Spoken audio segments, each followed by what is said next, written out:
Star Wars movies as we are, you've probably daydreamed once or twice about being part of an epic space battle. Well, thanks to the team at LucasArts, that daydream is now virtually a reality. They've created Starfighter, the flight combat game that lets you star as the pilot of your very own Starfighter from Episode 1, The Phantom Menace. But don't forget to strap yourself in. Starfighter is being powered by the PlayStation 2 and an incredible storyline. Just a blockade, there's a full-scale invasion going on. We start off a little bit before Episode 1, Phantom Menace starts. And we kind of follow a parallel storyline that's behind the scenes, kind of. The story is about three characters, Reese, Vanna, and Nim. These are three characters who don't know each other. Reese is a Naboo fighter pilot who's training. Nim is a pirate. And Vanna is a mercenary out for hire. And these are characters who, if they know each other, it's only loosely, and in fact, Nim and Vanna are kind of semi-enemies. Think you can flank the Vanna Sage? Yeah. And each of these three characters has been wronged in some way or has been screwed over by the Trade Federation. Midway through the Starfighter game, after you've learned exactly what the Trade Federation has done to tick these guys off, the three characters, Vanna, Reese, and Nim, come together and in concert work to deal a little bit back at the Trade Federation.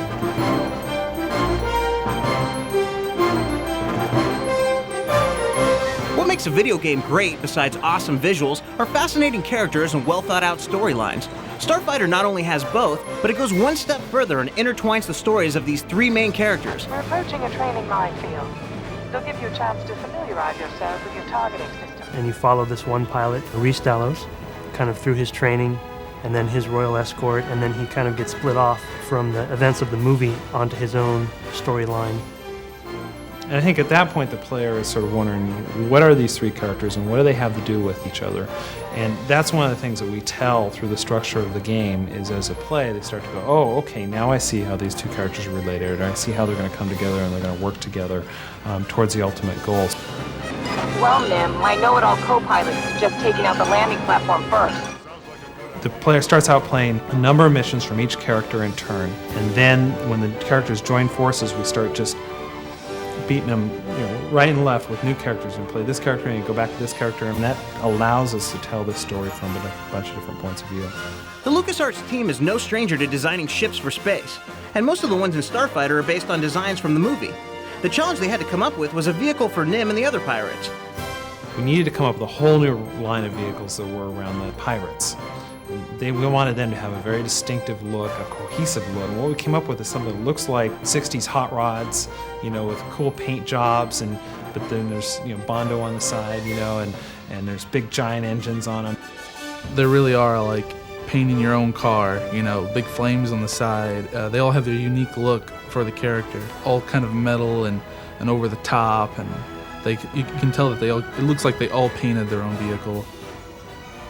As in any flight combat game, control is critical, and no one knows that better than this creative team. With Starfighter, their mission was to find a way to help those who might find themselves flying upside down, or worse. We wanted a game that allowed the player to fly around in any dimension, so if they want to fly up and do a loop or flip over upside down, we wanted to give them complete freedom in the environment. But one of the challenges that creates for some players is they'll get upside down and it's difficult for them to get flipped back around. For Starfighter, we realized we couldn't restrict the player without frustrating the player, but at the same time we wanted to give them the ability to get themselves righted really quickly. So we added some buttons. When you actually push down on the analog controllers and right yourself, you can right yourself with roll and you right yourself in pitch, and so you can get yourself squared up to the terrain and flying forward.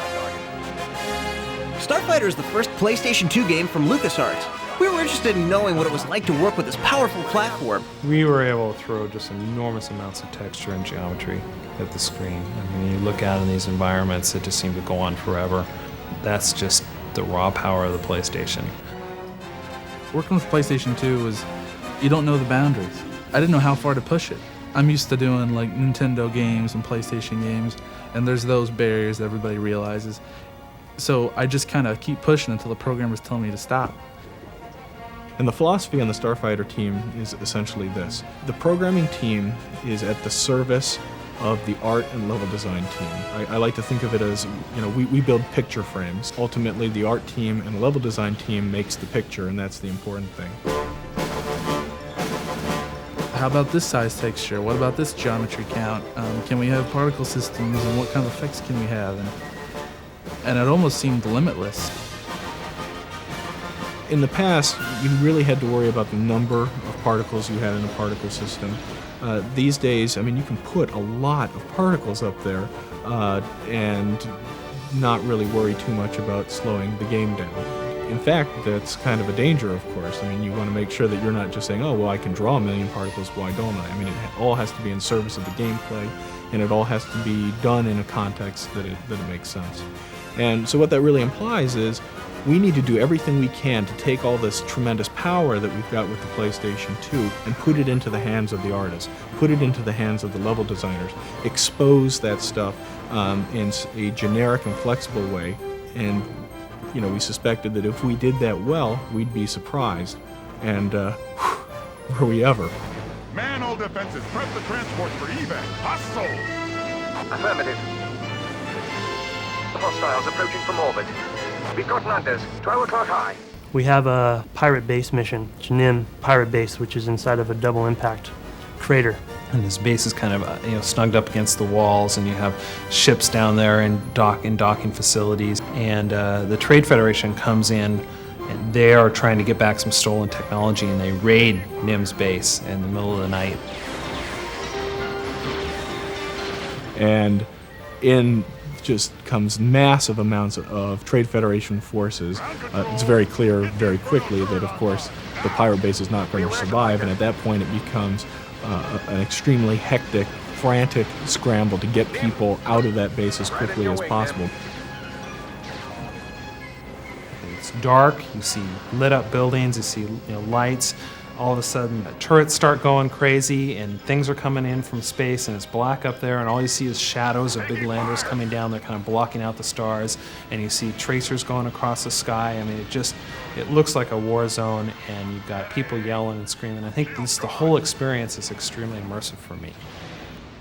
Scratch that, sir. Got him on my sensors. Help him out. Dim, I'm sending you the target. Get this guy.